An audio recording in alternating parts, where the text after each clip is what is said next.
Hey guys, welcome back to the channel. James here with another video as promised. Friday, Fun Friday has made its triumphant return. Today we're doing a tag, and for that of course we need the big black book of book tags. I don't know what I'm doing. I'm very hyper at the moment, and I need to get through this relatively quickly because we're running out of daylight, and I need to go to the gym to stop being so fat, is I think how the kids say it now. So today we're doing the I Want to Get Drunk With book tag, which was created by I don't know who it was created by, but I'll put their original video in the description, so do check that out, because I'm an unprepared idiot. I saw this video on Dane Reed's channel. He didn't tag me in it. It doesn't matter, I'm going to do it anyway. Ha! So basically this is like a fill in the blanks style tag where you like get a scenario and you have to say a book character that you would do that with. I'm really bad at this. Is really bad. I'm both hyper and tired. It's not a good combo. So let's just crack on with it, shall we?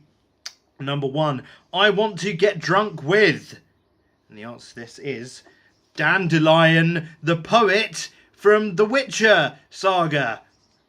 Because Dandelion's a famous like bard and a notorious lech and a sort of stalwart drunkard. I think he would know all the best bars and whorehouses and all that fun stuff. And if I didn't have to pay for it, which knowing Dandelion I actually probably would, that'd be great. So Dandelion, yeah, number one. Number two, I want to have coffee with Robert Langdon from the Da Vinci Code and other assorted works of Dan Brown.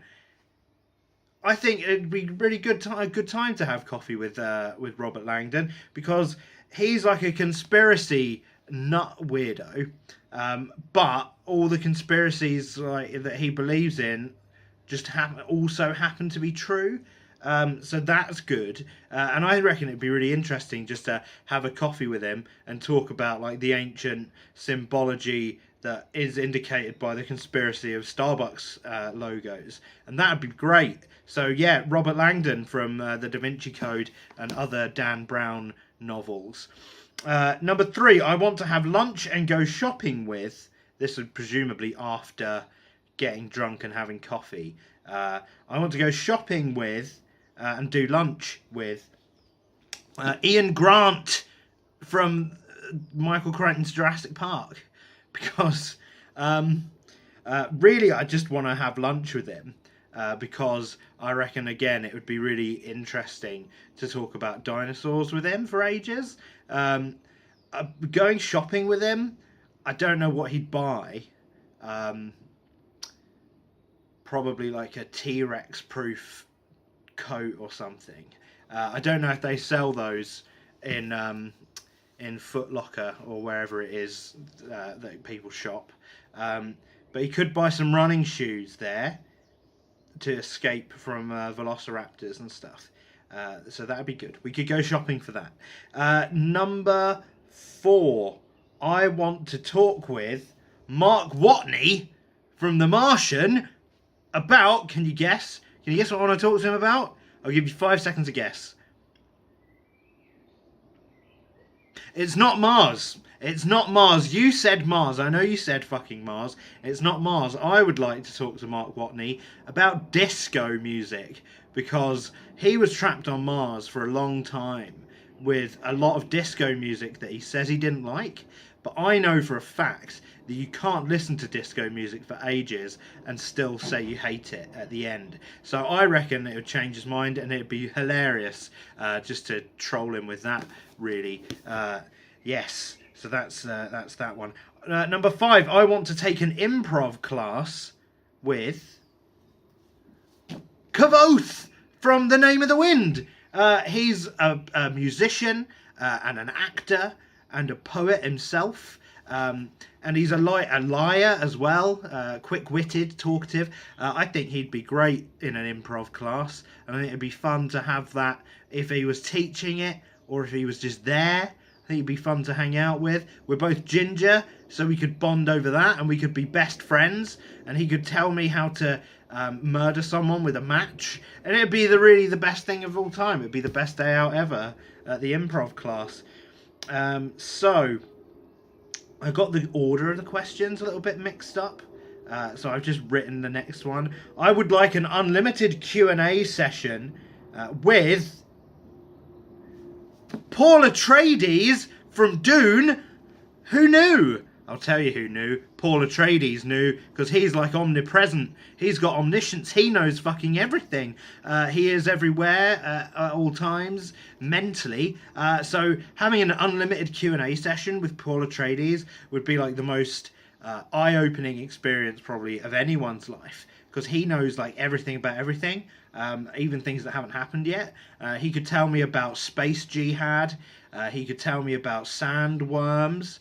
He could tell me about harps and all of that good stuff. And he could like eat spice, and we could share our knowledge of spice. I could tell him about oregano, and he could tell me about melange and how it makes him a psychic god.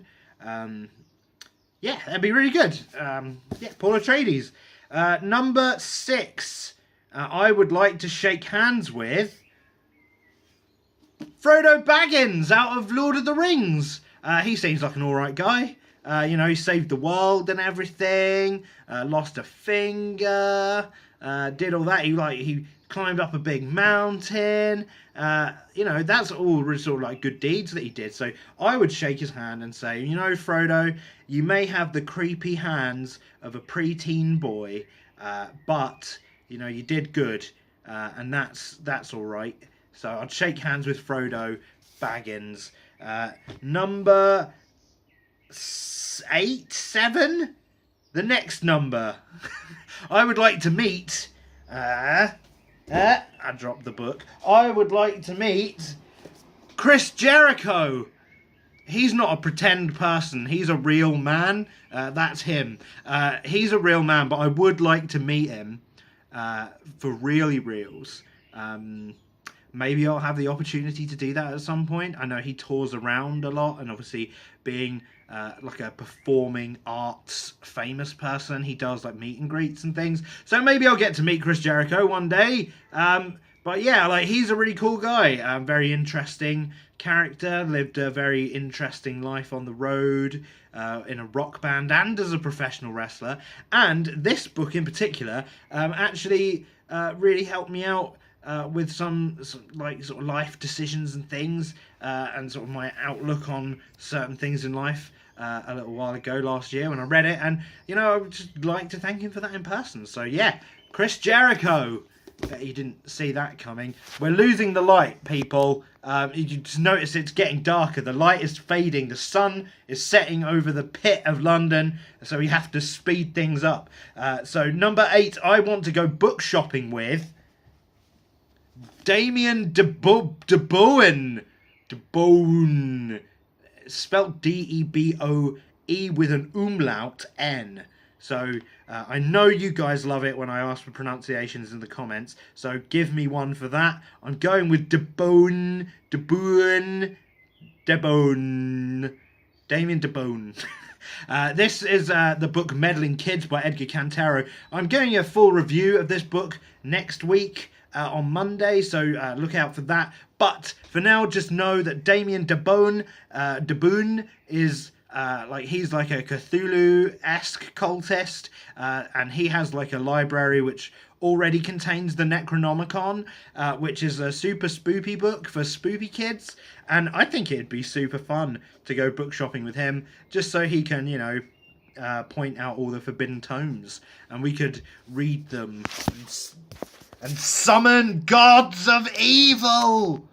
My camera fell down because it's precariously perched on a stack of books like a nonsense person would do. So yeah, Damien DeBoen, I'd love to go book shopping with him.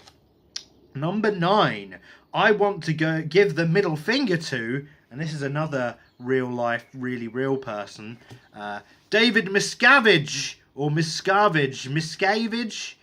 Again, someone corrected my pronunciation of David Miscavige. I think it's Miscavige or Miscavige. I don't know. Miscavige is how I say it. So David Miscavige, the leader of Scientology, not pictured. That's not David Miscavige. But he's like a massive cunt, and is quite sinister in all of his appearances. And another fun, spooky Scientology fact that I didn't discuss in my video about Scientology. Miscavige's wife, Shelley Miscavige, has been missing for like over a decade. And Leah Remini, who is like a Scientology celebrity who's now left the church, tried to find out where she was. And the police just said, yeah, we definitely did see her for real. She doesn't want to ever see anyone ever again or speak to anyone. Just trust us. So, you know, that's not suspicious. But yeah, fuck David Miscavige. Hope you're watching, Dave. Right, so last one, last actual question. I want to high five Boccio and Katja. There's these two guys from the Duelists trilogy in this first book, Swords and Scoundrels by Julia Knight. They are two quick-witted, super cool, friendly, you know, siblings that are sword masters, and that's fun. You know, they did a lot of heroic deeds in these books, and I think it'd be cool to, you know, give them the old high five for those deeds of daring do. And that is it for all the sort of main questions, apart from this last one, which I'll leave you with now. I want to tell all of you, thank you for watching, and I'll see you next time. That's so good. What a brilliant way to end a new video. Now go and subscribe, and I'll see you later. Bye-bye.